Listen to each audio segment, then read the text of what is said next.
Et bien salut à toutes et à tous, c'est Skyfo. Aujourd'hui on se retrouve pour une nouvelle vidéo dans laquelle je vais vous montrer comment changer votre position sur l'application Pokémon Go sous votre iPhone.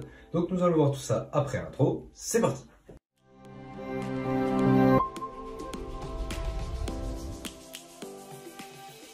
Donc dans un premier temps, nous nous retrouvons sur le bureau Windows.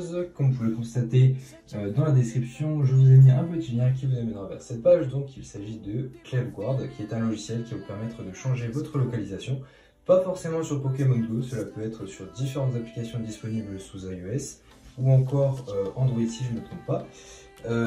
Vous pouvez donc changer votre localisation sur Snapchat, Pokémon Go et bien d'autres applications qui utilisent votre position exacte. Donc ici vous pouvez voir donc toutes les spécificités du logiciel.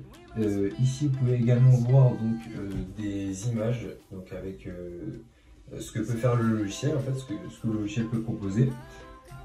Ici donc ça vous montre les méthodes de changement de position. Donc ça peut être des itinéraires que vous tracez sur une carte ou encore des itinéraires avec plusieurs points.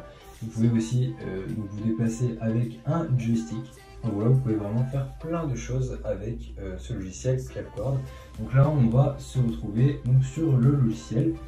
Avant cela, vous allez devoir remonter tout en haut, cliquer sur téléchargement gratuit, vous allez télécharger le logiciel, l'installer, etc. Et du coup, on se retrouve dans la partie du logiciel. Donc ici, vous allez juste à vous rendre sur le logiciel comme ceci, vous allez atterrir sur cette page, vous allez devoir brancher comme à la caméra donc votre iPhone à votre ordinateur. Et vous allez cliquer simplement sur j'ai pris connaissance de la clause de non-responsabilité, vous allez cliquer sur commencer. Donc là, vous allez devoir donc connecter votre appareil iOS via le câble USB. Donc là, je le débranche et je le rebranche. Voilà, donc là, c'est connexion en cours. Ici, vous sélectionnez l'iPhone en question. Donc je vous conseille de mettre un seul appareil sur votre ordinateur pour que cela facilite le travail. Vous faites oui. Donc voilà, là c'est connecté. Donc là ça va charger donc l'emplacement actuel. Donc là on peut voir qu'on est justement ici. Donc là on peut voir sur Pokémon Go que ça change. Donc ça va mettre une adresse par défaut. Donc là par exemple on va vouloir se rendre à Bordeaux. Donc on va dans la barre de recherche, on tape Bordeaux comme ceci et on fait entrée. Ici on peut voir donc les différentes adresses. Donc on va aller à Bordeaux, Gémeaux-France. Donc là, vous avez donc plusieurs types de déplacements. Donc pour l'instant, c'est le déplacement rapide d'un point A à un point B. Donc ici, on va cliquer sur déplacement. Ici, on va cliquer sur déplacement. Voilà. Donc là, on est sur Bordeaux. Et comme vous pouvez voir sur le téléphone, mon application a changé d'emplacement. Donc là, on peut voir qu'on a directement spawn sur un Pokémon, enfin, je sais pas comment ça s'appelle. Et voilà, vous pouvez avoir plein de copies.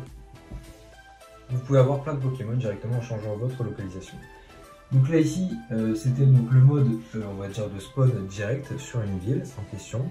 Et vous pouvez aussi faire différents itinéraires en cliquant juste ici. Donc là, vous allez du point ici jusque par exemple les Parfrancs, on va aller là. Tac, donc on peut voir l'itinéraire qui se fait directement comme ça. On peut régler la vitesse, la fréquence et on peut voir la distance avec le temps qui va être parcouru. Donc là on peut voir que pour aller d'ici à là, en moyenne, on va parcourir donc 34, on va parcourir cela en 34 minutes. Donc là ici, on va cliquer sur déplacement et là on pourra voir que le personnage se déplace au fur et à mesure, comme sur la carte. Donc là vous allez pouvoir attraper les différents Pokémon que vous trouvez sur la route et vous pouvez augmenter cette vitesse pour avoir justement une vitesse un peu plus élevée. Voilà. Donc ça c'est pour la première partie, donc là on va cliquer sur arrêter parce que bien entendu on ne va pas attendre 34 minutes. Ici donc ça c'était le mode multipoint, donc avec plusieurs points à la suite.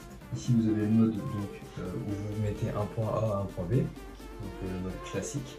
Et enfin la partie la plus intéressante je trouve c'est le mode joystick. Donc là ici vous avez directement un joystick ici. Vous pouvez contrôler soit avec votre souris ou soit avec votre clavier directement avec les touches directionnelles. Donc là vous allez pouvoir voir je tourne. Donc là admettons tac. Vous allez vous rendre ici sur réinitialiser la localisation et vous allez cliquer sur oui. Donc là ça va rétablir la localisation actuelle de votre iPhone. Si cela n'a pas fonctionné, je vous invite à redémarrer votre iPhone et ça va restaurer automatiquement la localisation actuelle. Ensuite, ici vous avez donc différents menus, donc mon appareil, et ici vous avez GPX, donc ça c'est quelque chose qu'il faut ouvrir, je crois que c'est une extension ou un chemin directement que vous pouvez importer. Donc les gens l'ont exporté, vous pouvez réimporter le chemin pour par exemple trouver des Pokéstop ou autre, etc. Ici vous avez donc mon appareil et vous avez donc les iPhones. Vous pouvez donc déconnecter l'iPhone du logiciel si vous le souhaitez. Ici on peut cliquer donc sur la position exacte. Par exemple si je m'en vais ici, tac, je clique ici et je reviens sur mon emplacement. Voilà, donc ce logiciel est assez facile d'utilisation et cela peut vous permettre d'accomplir beaucoup de choses sur Pokémon. Donc voilà, c'est la fin de cette vidéo, j'espère que ce petit tutoriel vous aura plu, n'hésitez pas à liker et vous abonner, c'était Scripto, bye bye.